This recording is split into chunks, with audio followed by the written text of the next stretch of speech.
In this video, I will show you how to add zoom transition in CapCut. After you open the CapCut, now here are two clips, this one and this one. So before you go to the transition section, go and turn on this option magnet. After I turn on the magnet, this will remove all the gaps between your video. As you can see now, there is no gap now. So now select the first video clip and go to transition. So now go and find the zoom transition. Most of the time here is this one. You can use this one as a zoom transition. If you don't want this one, you can go ahead now and go to the camera section. There is different zoom transition. So for this video, I want to use this one. So all you have to do now, just click on this plus button beside the zoom transition. So from there, the transition will be added into your video. So now let's play the video and see how it works.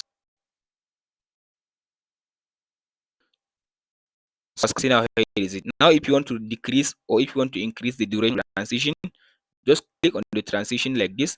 So here is the duration. So I'll just increase the duration to 5% like this.